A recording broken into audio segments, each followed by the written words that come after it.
नमस्कार, आप देख रहे हैं मोदी मुल्क और मुसलमान, साथ में आपके शिखा ठाकुर। मोदी सरकार में कई जन कल्याणकारी योजनाएं चलाई जा रही हैं और इन योजनाओं को लेकर के देश के मुसलमानों का क्या है सियासी मूड। प्रधानमंत्री मोदी के सबका साथ सबका विकास से कितने प्रभावित हैं मुस्लिम मतदाता, मुसलमानों तक कितनी पहुंची केंद्र सरकार की योजनाएं। भारत 24 आपके लिए लेकर आया है इन तमाम सवालों के जवाब। तो आइए शुरू करते हैं हमारा खास शो मोदी मुल्क और मुसलमान। एक तरफ अगर इस्लामी पढ़ाई हो रही है तो एक तरफ दुनियाई पढ़ाई भी बहुत ज़रूरी है। एक तरफ कंप्यूटर है तो एक तरफ कुरान है। तो ये इतना ज़बरदस्त, मैं तो ये सोचता हूँ कि माननीय प्रधानमंत्री मोदी जी के ये आइडिया इतना ज़बरदस्त आया कैसे। 6 बजे महिलाएं घर से बाहर नहीं निकल सकती थी, आज रात के 10 बजे तक बाहर निकल सकती हैं। प्रधानमंत्री जी मोदी जी के नेतृत्व में और योगी जी के नेतृत्व में आज बहुत कुछ मिल रहा है। इस तरीके का लाभ मोदी सरकार और योगी सरकार द्वारा दिया गया, मेरे हिसाब से किसी सरकार में नहीं दिया गया और सब एकदम खुशहाल जी। केंद्र की मोदी सरकार लगातार मुसलमानों को बेहतर बनाने के लिए, बेहतर समाज को स्थापित करने के लिए काम कर रही है। और उत्तर प्रदेश की बात करें तो उत्तर प्रदेश में भी बड़े पैमाने पर मुस्लिम समाज को आगे बढ़ाने के लिए काम किए जा रहे हैं।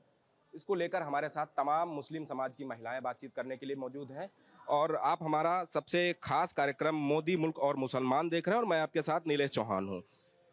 मैडम, आपसे जानना चाहेंगे कि मोदी जी जो लगातार दावे करते हैं कि मुस्लिमों को हम आगे बढ़ा रहे हैं, उनकी दावों में कितनी सच्चाई है? सब सच्चाई है, अभी तक ये बताइए कोई सारी सच्चाई है। और ये है मोदी जी, हम लोग रामपुर से आए हैं क्योंकि 11 साल पूरे हो चुके हैं मोदी जी के उसको, और उन्होंने जो भी काम किया है कोई ऐसा नहीं किया कि मुसलमान के साथ कोई विश्वासघात हुआ हो।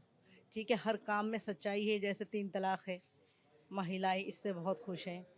आयुष्मान कार्ड है, जो गरीब लोग थे आज सबका इलाज हो जाता है, पहले किसी का इलाज नहीं होता था। सब बेचारे गरीब लोग इधर से उधर वो होते थे, आज उन्होंने गरीबों के लिए इतना वो किया है।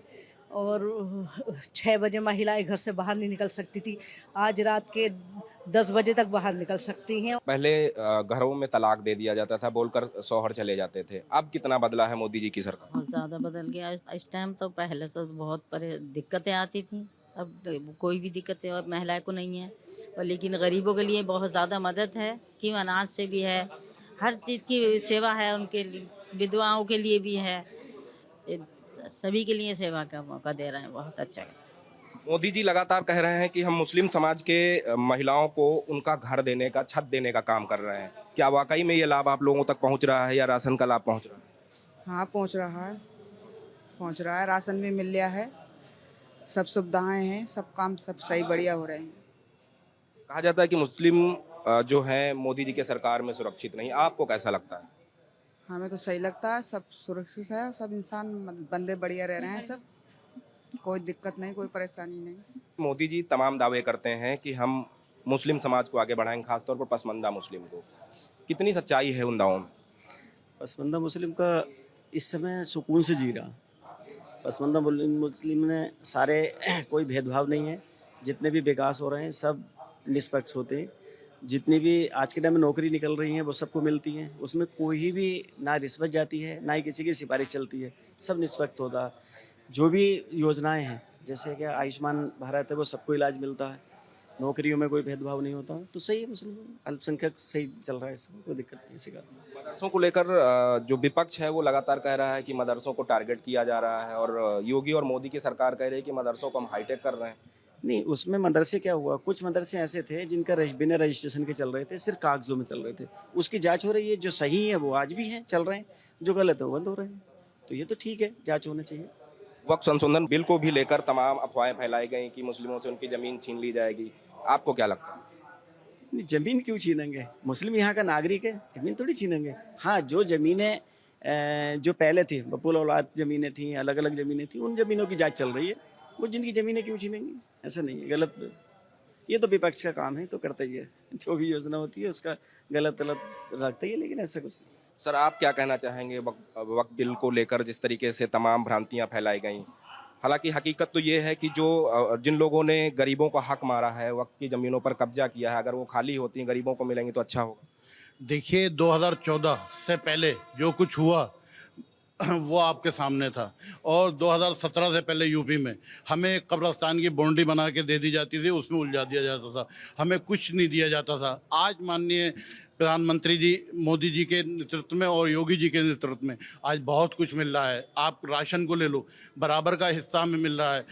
आप लाइट को ले लो, बिजली को ले लो, ज़ीरो पे मिल रहा है। और क्या चाहिए, सब चीज़ें मिल रही हैं। 3 तलाक पे मसला ले लिए आप, वक्फ बोर्ड पे ले लिए आप, मदरसों के लिए ले लिए, एक हाथ में कुरान एक हाथ में कंप्यूटर। ये माननीय प्रधानमंत्री जी ने की सोच है, प्रधानमंत्री जी ने सोचा है। कोई और दूसरे इससे पहले भी 14 से पहले प्रधानमंत्री रहे, कभी नहीं सोचा इस चीज़ों को, लेकिन आज बराबर का हिस्सा हमें मिल रहा है और हमें कोई भेदभाव नहीं है। इसलिए मुस्लिम समाज सबसे ज़्यादा भारतीय जनता पार्टी से जुड़ रहा है और रिजल्ट भी सामने आ रहा है। 2014 से पहले मुस्लिम समाज को वोट बैंक समझा जाता था। अब मुस्लिम समाज को उनका हक देने का काम सरकारें कर रही हैं। मुस्लिम समाज किस तरीके से योगी की सरकार और मोदी की सरकार को देखता है और किस तरीके से कामकाज को देखता है, क्योंकि मदरसों की बात करें तो मदरसों से हाल फिलहाल में जो रिजल्ट आए हैं, बच्चे डॉक्टर्स बन रहे हैं, IAS IPS क्रैक कर रहे हैं, तो कैसा लगता है अब?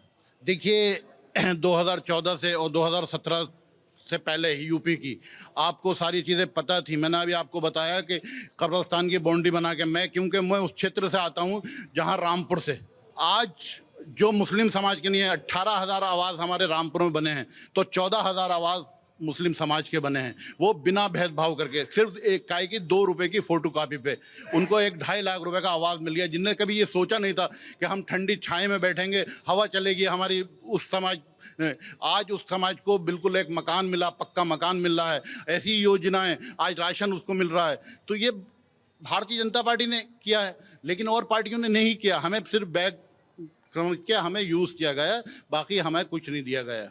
आपसे जानना चाहेंगे कि जब किसी भी समाज का युवा आगे बढ़ता है तो समाज बेहतर होता है। मुस्लिम समाज के युवाओं को लेकर जो सरकार काम कर रही है, क्या वाकई में उन तक लाभ पहुंच रहा है? बिल्कुल हकीकत है और इसमें कोई दोहराई नहीं, इसमें कोई शक नहीं है। और मुसलमान जितना लाभान्वित भारतीय जनता पार्टी माननीय प्रधानमंत्री मोदी जी के नेतृत्व में हुआ, मुझे लगता है कि अभी तक 70 सालों में किसी भी सरकार में नहीं हुआ।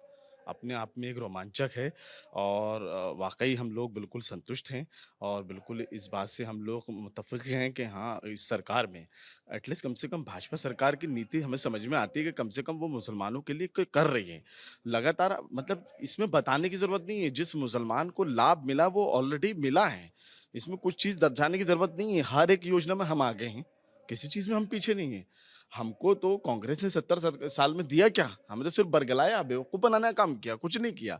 तो आज हम लोग अपने दिल से मुतमईन होकर माननीय प्रधानमंत्री मोदी जी के साथ में हैं और इन 11 सालों में हकीकत बात ये है, सबसे बड़ा एग्जाम्पल शिया सुन्नी का झगड़ा भारतीय जनता पार्टी सरकार में ख़त्म हुआ। आए दिन झगड़े होते थे, लोग राजनीति करते थे, कांग्रेस समाजवादी की सरकार में ही सब हुआ है। और आज आप देख लीजिए, कहीं कुछ नहीं, सब एकदम सकल सह कुशल एकदम भाईचारे के साथ में। आप देखिए मुहर्रम संपन्न हो रहा है, 12 रबीउल अव्वल का जुलूस प्यार मोहब्बत के साथ संपन्न होता, कभी कोई अराजकता नहीं और किसी अराजकता करने वालों को बख्शा नहीं जाएगा। तो सबसे अच्छी जो नीति है माननीय मुख्यमंत्री योगी जी की, माननीय प्रधानमंत्री मोदी जी की, वो बहुत शानदार नीति है, इससे हम बिल्कुल सहमत हैं। मोदी जी कहते हैं कि मदरसों को हम हाईटेक करेंगे, एक हाथ में कुरान दूसरे हाथ में लैपटॉप देंगे। वो हकीकत भी दिखाई देती है। तमाम अभी रिजल्ट आए तो उसमें नीट टॉप करने वाले मदरसे के छात्र थे, IAS और IPS क्रैक करने वाले मदरसे के छात्र हैं। कितना ज़्यादा अब गौरवान्वित महसूस करते हैं जब हमारे मदरसों में भी अत्याधुनिक तकनीक का इस्तेमाल होगा और अत्याधुनिक पढ़ाई होगी? मुझे लगता है कि ये जो पहल हुई है, वाकई ये पहल बहुत ही ज़बरदस्त है और हमारे हक में है ये पहल। क्यों? क्योंकि देखिए, एक तरफ अगर इस्लामी पढ़ाई हो रही है तो एक तरफ दुनियावी पढ़ाई भी बहुत ज़रूरी है। एक तरफ कंप्यूटर है तो एक तरफ कुरान है। तो ये इतना ज़बरदस्त, मैं तो ये सोचता हूँ कि माननीय प्रधानमंत्री मोदी जी के ये आइडिया इतना ज़बरदस्त आया कैसे? मतलब किसी सरकार ने आज तक, जो भी होता वो सब हमारा वोट बैंक हम लोगों को समझा जाता है, कुछ नहीं, वोट लिया, ख़त्म बात। उसके बाद मुसलमान कहाँ हैं कुछ पता नहीं। लेकिन कम से कम कुछ नहीं तो एटलीस्ट भारतीय जनता पार्टी कुछ सोचती तो है, भारतीय जनता पार्टी का स्लोगन तो है, कम से कम वो उसका कुछ प्लान तो है कि हाँ मदरसों के अंदर शिक्षा भी ज़रूरी है। और आज जिस तरीके से यूपी के अंदर अलग स्टेटों के अंदर जिस तरीके से बच्चे जो रिजल्ट आ रहे हैं, जो नीट क्वालिफाई कर रहे हैं, आईपीएस आईएएस की डॉक्टर बन रहे हैं, इंजीनियर बन रहे हैं, श्रीनगर में जाके देखिए आप, और जगह जाके देखिए, हमारे उत्तर प्रदेश के बच्चे देख लीजिए, जो मदरसे के बच्चे की बात कर रहा हूँ मैं, स्कूल के बच्चों की बात नहीं कर रहा हूँ, मदरसों के बच्चों की बात करूँ। जब से आधुनिक या अत्याधुनिक पढ़ाई की शुरुआत हुई है वहाँ पे, तब से इतने ज़बरदस्त तरीके से स्टूडेंट और मदरसे के बच्चे लगातार रिजल्ट क्वालिफाई कर रहे हैं, लगातार रिजल्ट बहुत शानदार आ रहे हैं। मोदी सरकार ने, आपने श्रीनगर की बात कही, तो मोदी सरकार ने कश्मीर में धारा 370 हटाने का काम किया। कहीं ना कहीं अब कश्मीर की और भी ज़्यादा तस्वीर बदलेगी, क्या लगता है? बिल्कुल, आज आप लाल चौक चले जाइए, आज आप लाल चौक को देखिए, पहला जैसा लाल चौक नहीं रहा। आज आप लाल चौक से जाके देखिए, आप गर्व के साथ में कश्मीरी भाई झंडा फहराते हैं, गर्व के साथ में झंडा रोहण होता है, गर्व के साथ में लाल चौक पे लोग जो है आवाज जवान होता है, और गर्व के साथ लोग वहां पर रहते हैं, और वो ये कहते हैं कि इस सरकार में, भारतीय जनता पार्टी की सरकार में आज श्रीनगर बदलता हुआ श्रीनगर है। और एक चीज़ और वहाँ पे जो सबसे बड़ी हुई है कि वहाँ पे कुछ चीज़ें जो कांग्रेस की सरकार में बैन थी, जैसे कि मुहर्रम को लेकर बड़ा डिस्प्यूट था वहाँ पर, लेकिन वो आज हम इसका तो बहुत ही ज़्यादा शुक्रगुजार हैं हम भारतीय जनता पार्टी के कि उन्होंने मुहर्रम को पीसफुली, शांति के साथ आज मुहर्रम वहाँ पे संपन्न हो रहा है। आप देख सकते हैं प्रैक्टिकल डेमो है श्रीनगर में, और बहुत शानदार तरीके से मजालिस हो रही है, बहुत शानदार, मुसलमान गौरव फील कर रहा है। और हम इस सरकार से जितना सहमत इस सरकार से हैं, शायद हम किसी सरकार से नहीं हो पाएंगे। कश्मीर को लेकर क्या सोचते हैं? क्योंकि कश्मीर को लेकर तमाम बातें पहले प्रचलित थीं, अब कितना बदला है कश्मीर? देखिए, कश्मीर इतना बदला, कश्मीर को सही स्वतंत्र आज़ादी अब मिली है 70 साल के बाद। कश्मीर के जो नागरिक थे, झंडा किसी और का था, केंद्र का पैसा था, ऐसे अपने जीवन व्यतीत करते थे, मगर जो अब नागरिकता आई वो सही आई है। इसमें बच्चों को छूट में आज़ादी मिली है, पूरा स्वतंत्र हुआ है, उसमें सर्विस, नौकरी, एवरीथिंग, सारा बिजनेस, सारी चीज़ बिल्कुल ओपन कर दी गई है। उसमें सारा एक देश एक राष्ट्र का जो नारा था, वो नारा कश्मीर तक हमारा जा चुका है। कश्मीर के युवा भी अब उत्तर प्रदेश आकर बताते हैं कि वहाँ तस्वीरें बदली हैं, क्योंकि पहले युवाओं को मौका नहीं मिलता था, अब मोदी जी ने उनको मौका दिया। पहले उसमें बंटवारे की नीति थी, बंटवारे की पॉलिसी थी, सब कुछ थी। अब सारा एक राष्ट्र, एक नीति, एक नियम, एक कानून, एक व्यवस्था, एक झंडा। तो उसके लिए सारी चीज़ों को अच्छे मौके मिले, सारा खुशी महसूस कर रहे हैं। अभी हम पिछले महीने कश्मीर गए थे, तो मैंने खुद भी देखा कि वहाँ का जो है किस तरीके से जो है टूरिज्म बढ़ा है और किस तरह सब चीज़ें हैं। अगर हमारा पड़ोसी देश थोड़ा सा इस सब चीज़ों को सोच ले तो हमारे पास शांति संपूर्ण हो चुकी है, मगर वो अपने विचारों को भटकाता रहता, जिसको लेके आए दिन इस तरह की घटनाएं हुआ करती, छोटी मोटी छुटपुट। आप क्या कहना चाहेंगे मोदी सरकार के कामकाज को लेकर? देखिए, मोदी सरकार में जो इन 11 सालों में जो काम हो गया है, जो भ्रष्टाचार मुक्त जो सरकार हमारे मोदी जी, डबल इंजन की सरकार प्रदेश में माननीय मुख्यमंत्री श्री योगी आदित्यनाथ जी जो चला रहे हैं, दंगा मुक्त उत्तर प्रदेश। इससे पहले सभी जानते हैं कि मतलब क्या हुआ करता था, सपा गवर्नमेंट में दंगे होते थे, महिलाएं हमारी असुरक्षित रहती थी, तो वो सब चीज़ें अब नहीं है। बाबा ने जो कहा था कि एकदम कानून व्यवस्था एकदम करेक्ट रहेगी, तो वो एकदम करेक्ट है, और सभी माफिया इस समय थर-थर काँप रहे हैं। मुहर्रम भी चल रहा है, कांवड़ यात्रा भी निकलने वाली है, जगन्नाथ जी की रथ यात्रा निकल रही है, कहीं कोई उपद्रव नहीं, कहीं कोई बवाल नहीं। कैसा लगता है सरकार ने जब इतनी अच्छी व्यवस्था की है कि सभी धर्मों का सम्मान करते हुए सभी अपना अपना आयोजन कर सकें? चाहे केंद्र हो या प्रदेश हो, ये व्यवस्था तो एकदम करेक्ट, एकदम परफेक्ट बनाई जाती है कि किसी तरीके का कोई विवाद ना होने पाए, किसी एक धर्म को या किसी एक समूह को, किसी को भी किसी तरह की भी कोई परेशानी का सामना ना करना पड़े, और ज़रा सा भी ना कोई बवाल हो, ना कुछ किसी तरीके का। और सारा जो त्यौहार हैं हमारे, सारे जुलूस है, मुहर्रम का हो या हमारी कांवड़ यात्रा हो, जगन्नाथ रथ यात्रा हो, तो वो एकदम सुख शांति के साथ, समृद्धि के साथ निकाली जा सके। मोदी जी ने कहा था कि हम पसमानदा मुस्लिमों को या पिछड़े हुए मुस्लिमों को हम उनका हक दिलाएंगे, बराबरी में लाएंगे, क्या वो काम हो रहा है? देखिए, मुसलमानों को, मैं पिछड़ों की और उनकी बात तो नहीं करूँगा, मैं ख़ास करके पूरे मुसलमान समाज की बात कर रहा हूँ। मुसलमान समाज को जो इस सरकार में जो योजनाएं प्राप्त हुई हैं, लोगों ने लाभ उठाया, हमारे बुज़ुर्गों ने, ख़ास करके हमारी मुस्लिम माँ बहनों ने जो जिस तरीके का लाभ मोदी सरकार और योगी सरकार द्वारा दिया गया, मेरे हिसाब से किसी सरकार में नहीं दिया गया, और सब एकदम खुशहाल जीवन जी रहे हैं। लगातार जो है मुस्लिम समाज को, चाहे वो राशन का लाभ हो या आवास का लाभ हो, सरकार की तरफ से उपलब्ध कराया जाता है। लेकिन इससे पहले सरकारों में हमने देखा था कि बिचौलिए होते थे, कहते थे कि भाई 20,000 दे दो, हम आवास दिला देंगे। अब क्या ऐसा है? नहीं, अभी की जो भी है डीबीटी के तहत जो भी लाभार्थी होता है, जो पात्र होता है, उसके अकाउंट में डायरेक्ट पैसा जाता है। बिचौलिए का सभी का समाप्त हो गया है, चाहे वो किसान सम्मान निधि से रिलेटेड हो या आवास योजना से रिलेटेड हो या जिला उद्यमी विकास योजना के हो, कोई भी चीज़ है आप डायरेक्ट करेंगे, बीच में दलाल या बिचौली का कोई काम नहीं रह गया है। डीबीटी के माध्यम से सभी को अकाउंट में पैसा पहुंचता है। तो एक प्रकार से दलाली वाला काम बंद हो गया जो सपा की सरकार में होता था। अखिलेश जी लगातार पीडीए करते हैं, कहते हैं पिछड़ा, दलित, अल्पसंख्यक। जब अल्पसंख्यक की बात आती है तो कहते हैं कि उनके साथ है, लेकिन उन्होंने क्या किया अल्पसंख्यकों के लिए? पीडीए का जो हम लोगों की तरफ से है कि एक पर्सनल डेवलपमेंट अथॉरिटी जो उन्होंने पीडीए का एक नारा दिया है, लेकिन हम लोग उसको कहते हैं पर्सनल डेवलपमेंट अथॉरिटी, यानी कि जो अखिलेश जी का अपना परिवार है वो सिर्फ अपने परिवार का विकास करते हैं, उनका नारा इसीलिए पीडीए है। और रही बात हमारे अल्पसंख्यक समाज के बारे में, देखिए हमारे जो माननीय दानिश आज़ाद अंसारी जी हैं वो भी एक पसमानदा समाज से आते हैं और हम लोग के एक रोल मॉडल भी हैं, स्पेशली मेरे तो रोल मॉडल है ही हैं और हम उनसे प्रेरणा भी लेते हैं। हमारी सरकार ने अल्पसंख्यकों से रिलेटेड बहुत सी योजनाएं लागू की हैं और जो इस समय धरातल पर चल भी रही हैं। इससे पहले वही मैंने आपसे कहा ना कि तेज पत्ता की तरह यूज करते थे, वोट लेते थे, लेकिन कोई भी ऐसी योजना नहीं मुसलमानों के लिए थी, चाहे वो आपका ट्रिपल तलाक की बात हो जो हमारी बहनों के लिए बहुत अच्छी बात रही हो, या अभी देखिए वक्फ का संशोधन का मसला जो चल रहा है, उसमें सबसे अच्छी बात है कि बहुत से ऐसे लोग जो कई सालों से काबिज हैं और मुस्लिम समाज के लिए कोई भी ऐसी काम नहीं कर रहे हैं वक्फ के द्वारा जो समाज के लिए अच्छा हो। एक प्रकार से अपना पर्सनल एजेंडा सेट किए हुए हैं जिस पे सरकार उस पर भी काम कर रही है। वादे किए गए कि हम धरातल पर मुस्लिम समाज को बेहतर बनाएंगे, बेहतर उनका समाज स्थापित करेंगे, वो वादे कितने ज़्यादा पूरे हुए? बिल्कुल काफ़ी हद तक चीज़ें हुई हैं, काफ़ी हद तक जो कहा गया था वो किया भी गया है। बहुत सारी चीज़ों में तरमीम बदलाव किए गए हैं, ऐसा नहीं है जो वो मुसलमानों के हक़ में हैं, मुसलमानों के हित में हैं। बहुत सारे कानून जो पास किए गए हैं वो कहीं न कहीं उससे एक खुशहाली आई है और कहीं न कहीं उससे एक ताकत मिली है और एक मजबूती मिली है मुस्लिम समाज को। और उम्मीद करते हैं आगे भी हम माननीय प्रधानमंत्री मोदी जी को ही प्रधानमंत्री देखना चाहते हैं, माननीय मुख्यमंत्री जी को, योगी आदित्यनाथ जी को, उनको एक बार फिर मुख्यमंत्री देखना चाहते हैं।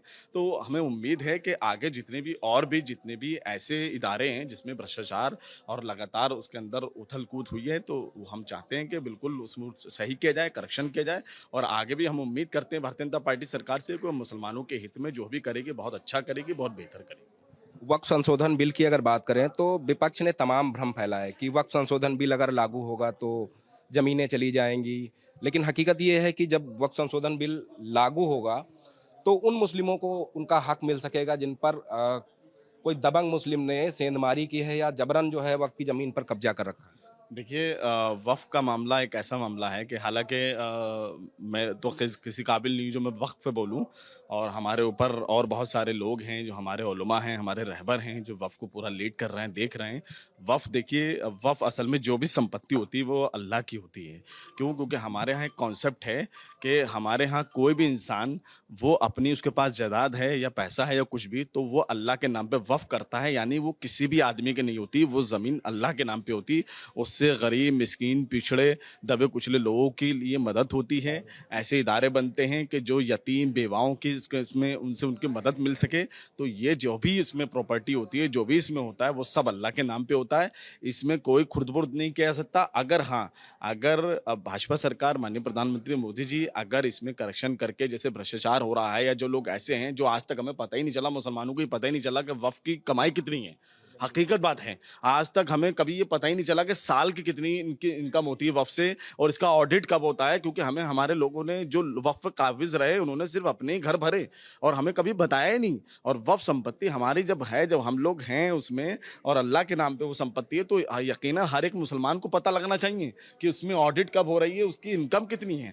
लेकिन अगर माननीय प्रधानमंत्री मोदी जी से हम यही आग्रह करेंगे कि अगर इस तरह का कोई भ्रष्टाचार है या कुछ भी है या कोई ऐसा आदमी बैठा है वक्फ में जो चोरी कर रहा है, उसको निकाल के बाहर करें और जो भी इसमें करेक्शन है वो सही से करें। और क्योंकि ये वक्फ हमारे अल्लाह के नाम पे होता है, तो इसमें हम यही चाहेंगे कि वक्फ हमारी संपत्ति वो हमारे गरीब, मिस्कीन, बेवाओं के काम में आती है। सर, आपसे जानना चाहेंगे, मोदी सरकार कहती है कि मुस्लिम समाज को हमने आयुष्मान कार्ड दिए ताकि वो बेहतर इलाज करा सकें, राशन की व्यवस्था करा रहे हैं, आवास की व्यवस्था करा रहे हैं। क्या वाकई में ये सारी योजनाएं आप तक पहुंच रही हैं? देखिए, आयुष्मान कार्ड की जहाँ तक आपने बात की है, तो आयुष्मान का लेटेस्ट डेटा अभी हमारे पास आया है। तो मैंने अभी आयुष्मान का डेटा एनालिसिस किया, तो उसमें कम से कम 100 में 30 से 45% ऐसे हमारे मुस्लिम परिवार लाभान्वित हैं जो कि मुस्लिम हैं। तो हम कभी कतई कह ही नहीं सकते कि हमारी माननीय प्रधानमंत्री मोदी जी की सरकार ने किसी वर्ग विशेष को या जाति विशेष को या धर्म विशेष को लेकर कार्य किया। आयुष्मान जीता जागता नमूना है। उसमें सबसे बड़ी बात है जिसमें कार्ड का क्रियान्वयन किया जाता है, कभी उसमें धर्म, जाति और रिलीजियस को पूछा ही नहीं जाता। 100% में 35 से 40% परिवार ऐसे पूरे प्रदेश में आकलन किया गया, पूरे उत्तर प्रदेश में, जिसमें हमारे मुस्लिम परिवार हैं। तो हम ये कैसे कह सकते हैं कि माननीय प्रधानमंत्री मोदी जी जो है किसी धर्म विशेष या जाति विशेष के लिए कार्य कर रहे हैं? प्रदेश के तमाम मुस्लिम समाज से जुड़े हुए लोगों से बात की। उन्होंने साफ तौर पे कहा कि उत्तर प्रदेश की योगी सरकार और केंद्र की मोदी सरकार लगातार मुस्लिम समाज के उत्थान को लेकर काम कर रही है, मुस्लिम समाज के युवाओं को रोजगार देने के लिए काम कर रही है। तो कहीं ना कहीं मुस्लिम समाज मोदी सरकार से पूरी तरीके से संतुष्ट है और इसीलिए बड़े पैमाने पर मुस्लिम समाज के जो लोग हैं वो मोदी और योगी के साथ जुड़ रहे हैं। वीडियो जर्नलिस्ट रोशन यादव के साथ नीलेश चौहान, भारत 24, लखनऊ।